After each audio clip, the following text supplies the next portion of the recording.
Now turn to Section 3. Section 3. You will hear two tourism students, called Natalie and Dave, talking about the tourism case study they are doing. First, you have some time to look at questions 21 to 26.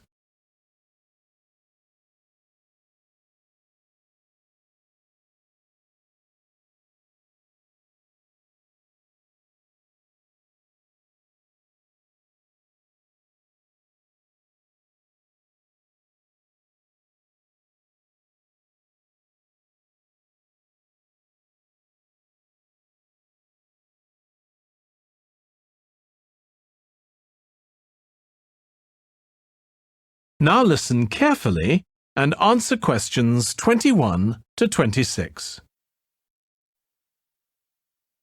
Dave, I'm worried about our case study. I've done a bit of reading, but I'm not sure what's involved in actually writing a case study. I missed the lecture where Dr. Baker talked us through it. OK, well, it's quite straightforward. We've got our focus. That's tourism at the Horton Castle site. And you said you'd done some reading about it? Yes, I found some articles and made notes of the main points. Did you remember to keep a record of where you got the information from? Sure, I know what a pain it is when you forget that. OK, so we can compare what we've read.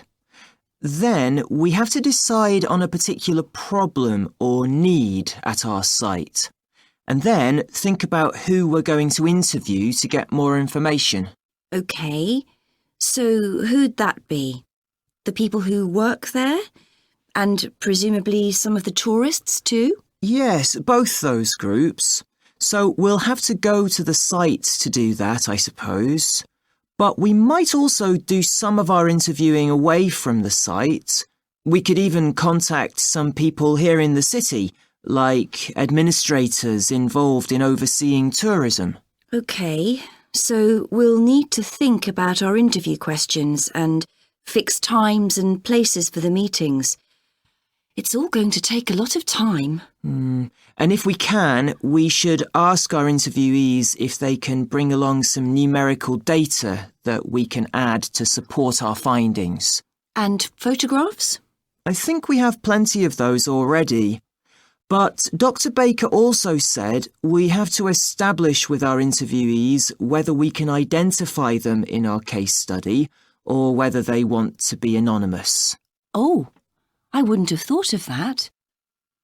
OK, once we've got all this information, I suppose we have to analyse it. Yes, put it all together and choose what's relevant to the problem we're focusing on, and analyse that carefully to find out if we can identify any trends or regularities there. That's the main thing at this stage, rather than concentrating on details or lots of facts. OK, and then once we've analysed that, what next? Well, then we need to think about what we do with the data we've selected to make it as clear as possible to our readers. Things like graphs or tables or charts. Right. Then the case study itself is mostly quite standard. We begin by presenting the problem and giving some background, then go through the main sections. But the thing that surprised me is that in a normal report, we'd end with some suggestions to deal with the problem or need we identified. But in a case study, we end up with a question or a series of questions to our readers, and they decide what ought to be done. Oh, I hadn't realised that. Before you hear the rest of the discussion, you have some time to look at questions 27 to 30.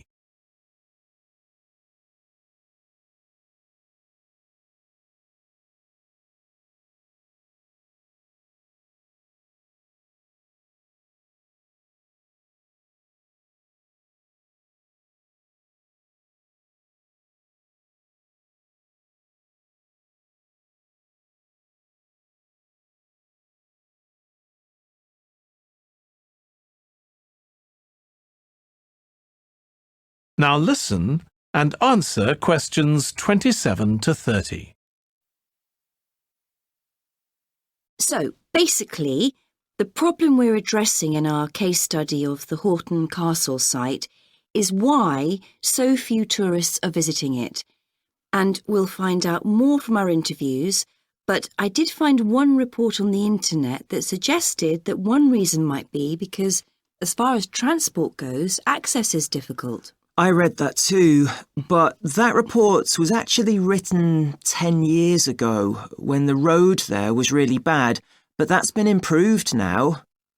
And I think there's plenty of fascinating stuff there for a really good day out, but you'd never realise it from the castle website.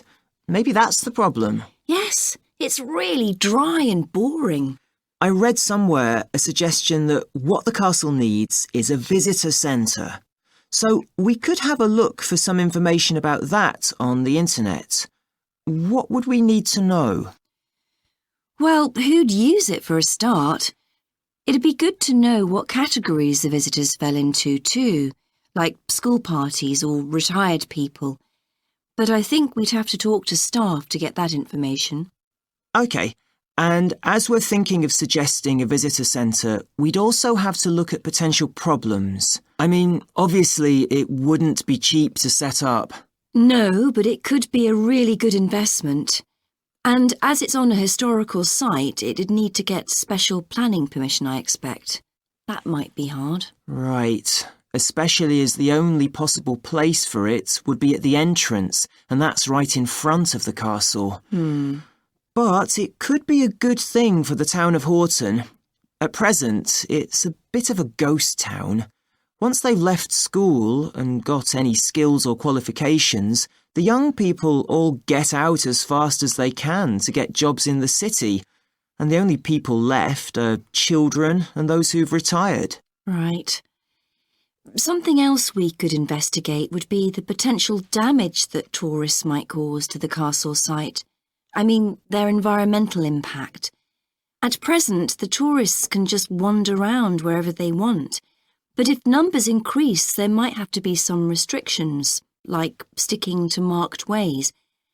And there'd need to be guides and wardens around to make sure these are enforced. Yes, we could look at that too. OK, well, we've certainly managed... That is the end of section 3. You now have half a minute to check your answers.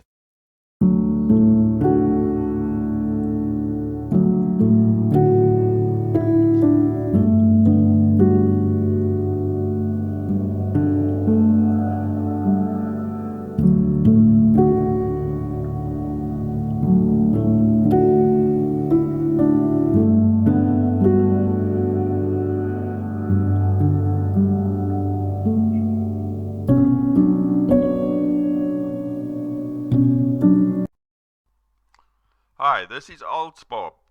I would very much appreciate it if you could like, subscribe and share this video, as this will enable me to help more IELTS students reach their IELTS goals. Very much appreciated. Thank you.